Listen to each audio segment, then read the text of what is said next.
इस दुनिया में सब कुछ किसी को भी नहीं मिलता।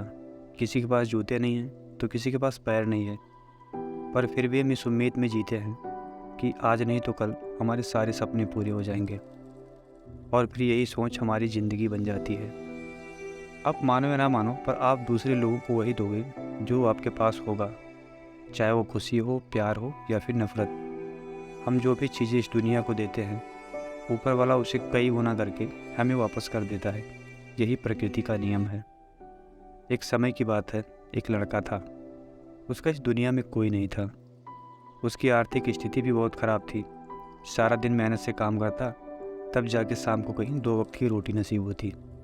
एक दिन की बात है, वह खाना बनाकर हाथ मुंह धोने के लिए घर से बाहर जाता है और वहाँ से आकर देखता है तो उसे उसकी थाली में एक रोटी कम मिलती है। उस दिन तो उसने सोचा कि चलो छोड़ो, हो सकता है कि उसका वहम हो, उसने 4 की जगह 3 ही रोटी बनाए हो। पर अब उसके साथ हर रोज़ यही होने लगा। वह रोज़ 4 रोटी बनाता और जैसे ही बाहर जाता उसमें से एक रोटी कम हो जाती। अब उस लड़के का दिमाग ख़राब हो जाता है। उसने सोचा कि आज मैं इस चोर को पकड़ के ही रहूँगा। वह खाना बनाने के बाद आज बाहर नहीं गया और वहीं बगल में छुप के देखने लगा।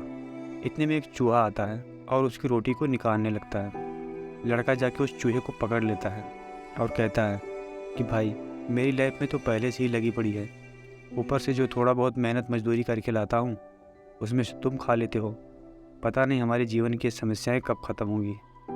चूहे ने कहा, देखो भाई, मैं अपनी किस्मत का खाता हूँ, और रही बात तुम्हारी इन सवालों का जवाब, तो सिर्फ एक ही आदमी दे सकते हैं, और वो है गौतम बुद्धा। चूहे की बातों को मान करके लड़का गौतम बुद्धा से मिलने के लिए निकल पड़ता है।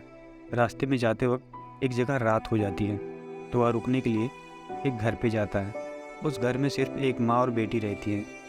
लड़की की माँ ने पूछा, बेटा इतनी रात गए कहाँ जा रहे थे?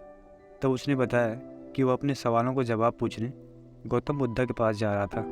तब उस महिला ने कहा कि क्या तुम मेरे लिए गौतम बुद्धा से एक सवाल पूछ लोगे? तब उसने कहा, ज़रूर, क्यों नहीं, आप बताइए कि आपका क्या सवाल है। तब उस महिला ने कहा, मेरी एक 20 साल की बेटी है और वह बोलती नहीं है। गौतम बुद्धा से पूछना कि वो कब बोलेगी। लड़के ने कहा, ठीक है, मैं आपका सवाल ज़रूर पूछूंगा। अगले सुबह वह लड़का उस महिला से विदा लेकर आगे निकल देता है। आगे रास्ते में जाते समय एक बहुत ही ऊंचा पहाड़ मिलता है और वो लड़का परेशान हो जाता है कि वो इतनी ऊंची पहाड़ी को कैसे पार करे। तभी वहाँ उसे हाथों में छड़ी लिए एक जादूगर दिखाई देता है। जादूगर ने उससे पूछा कि वह कहाँ जा रहा है। तो उसने जादूगर को बताया कि वो अपने सवालों का जवाब जानने गौतम बुद्धा के पास जा रहा है। तब इस पर जादूगर ने कहा कि क्या वह उसके लिए भी गौतम बुद्धा से एक सवाल पूछ लेगा। तब इस पर लड़के ने कहा, हाँ, क्यों नहीं, और तुम्हारा सवाल क्या है? जादूगर ने लड़के से कहा, मैं हजारों सालों से इस पहाड़ पर स्वर्ग जाने के लिए तपस्या कर रहा हूँ। तुम गौतम बुद्धा से पूछ रहा हूँ कि हमें स्वर्ग की प्राप्ति कब होगी। उसके बाद वो जादूगर अपनी छड़ी की जादू से उस लड़के को पहाड़ पार करवा देता है। काफ़ी दूर चलने के बाद उसे रास्ते में एक बड़ी सी नदी मिलती है। चूँकि उसे तैरना नहीं आता था, नदी के किनारे पे एक बड़ा सा कछुआ था। उसने कछुए से कहा कि वो नदी पार करवा दे। कछुआ जब नदी पार करवा रहा था तो उसने लड़के से पूछा कि वो कहाँ जा रहा है। तो लड़के ने कहा कि वो अपने सवालों को जवाब पूछने गौतम बुद्धा के पास जा रहा है। तो कछुए ने कहा कि क्या वह उसके लिए भी गौतम बुद्धा से एक सवाल पूछ लेगा। तो लड़के ने कहा, बताओ तुम्हारा क्या सवाल है। तब कछुए ने कहा कि मेरी उम्र बहुत ज़्यादा हो चली है और मैं काफ़ी टाइम से ड्रैगन बनने की कोशिश कर रहा हूँ, पर बन नहीं पा रहा हूँ। उनसे पूछना कि मैं ड्रैगन कब बनूंगा। लड़के ने कहा, ठीक है, मैं तुम्हारे सवालों का जवाब ज़रूर पूछूंगा। अब लड़का नदी पार करके भगवान बुद्ध के पास पहुंचता है, जहां वो बैठ करके उपदेश दे रहे होते हैं। लड़का थोड़ी देर चुपचाप उनके उपदेशों को सुनता है।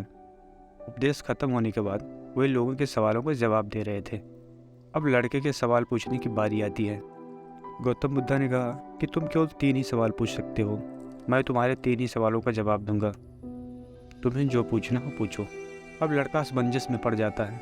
वो सोचता है कि आखिर किसके सवालों को छोड़ा जाए, और सबसे पहले उसने उस महिला के बारे में सोचा जिसकी लड़की पिछले 20 सालों से बोली नहीं थी।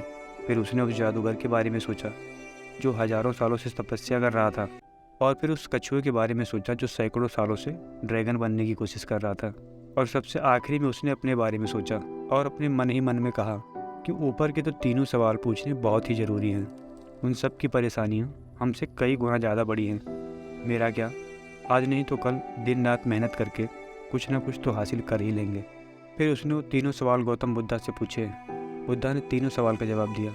कछुआ वाले सवाल पर गौतम बुद्धा ने कहा कि कछुए से कहना कि वो अपनी कवच को उतार दे, कवच उतारते ही वो ड्रैगन बन जाएगा। जादूगर के सवाल का जवाब देते हुए कहा कि जादूगर को बोलना कि वो अपनी छड़ी छोड़ दे तो वह स्वर्ग चला जाएगा।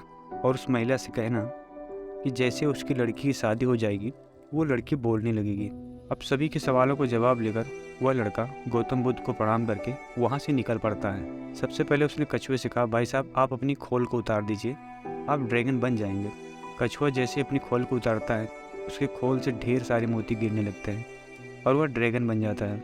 कछुआ का सारा मोती लड़का लेके आगे बढ़ता है। आगे वहाँ उसे जादूगर मिलता है। उसने जादूगर से कहा, आप अपनी छड़ी को छोड़ दीजिए तभी आप स्वर्ग जा पाएंगे। जादूगर अपनी छड़ी को उस लड़की को देकर स्वर्ग चला जाता है और सबसे आखिरी में उस महिला के पास जाता है और कहता है, माँ जी जैसे ही आपकी लड़की की शादी होगी ये बोलने लगेगी। और वो महिला उस लड़के से अपनी बेटी की शादी करवा देती है और वो लड़की बोलने लगती है।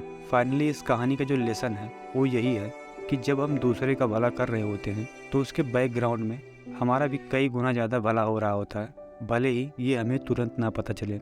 क्योंकि जो लोग फूल बांटते हैं अक्सर खुशबू उनके हाथों में रह जाती है। दोस्तों ये छोटी सी कहानी आपको कैसे लगी हमें ज़रूर बताइएगा।